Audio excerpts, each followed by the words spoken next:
Hey Jordan, how you doing? I got your ad up right here, and I was reading your writing. Good job, good setup. I think the ad itself it's pretty solid. It's different than what we've seen, and the reason it's different is because it's more concept driven. I think it's solid. I do. I think you're showing proficiency.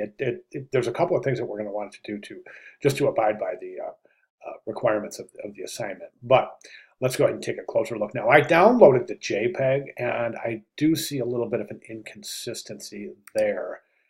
And that is this white stripe right here. I'm not exactly sure what that is or why it's there, but of course that shouldn't be there. If you're going to bleed, go ahead and bleed on all four sides.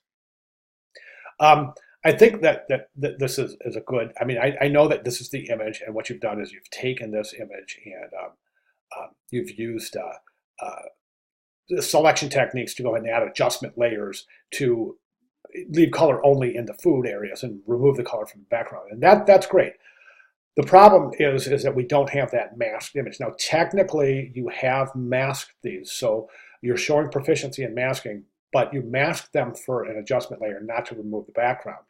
So what we could do here theoretically is this: is you could actually mask these out, okay, and add a different background, and that would suffice that requirement of these being images that the background is removed and placed on another background. Right now, that's the only thing that's missing from this project is the fact that we need to include that masked image. It doesn't have to be the exact masked image from assignment 2-1, but it does have to be a masked image.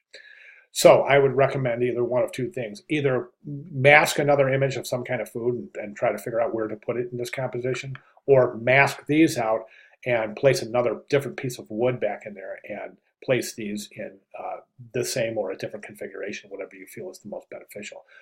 Looking at the typography of them, my first reaction is the type is really large.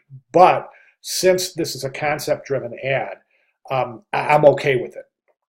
A couple of things I would recommend is to abide by the Amethyst-based style guide type requirements. Arial bold italic for your subhead. And this looks like it's set up in Arial bold. I would set that. That's Arial regular for body copy. So you definitely want to set that up in Arial regular. The black and white logo, I read your reasoning, but I got to say, I think that one of the color logos, I think maybe even the one with the, let me show you which one, the transparent main logo, this one right here, you may try that right there, or the other option would be this purple background logo. I think that we could use a little pop of color down here.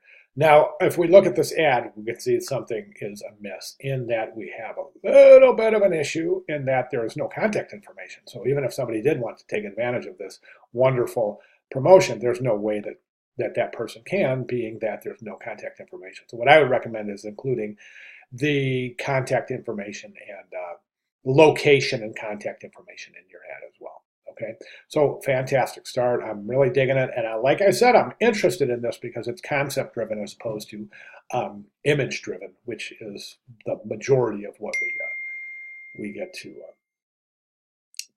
what we see as being presented in this assignment. Okay, so fantastic start. If you have any questions at all, please let me know. I'll be glad to provide any further clarification that's needed. And I'd like to see those changes. If you want to make those changes and resubmit, that's great. I'll be glad to provide additional comments. But at the very least, I'd like to see these changes made towards moving forward into class. And I would do so sooner than later, though, because next week we start work on the banner ad. That could be time consuming depending on what kind of experience you have in Photoshop.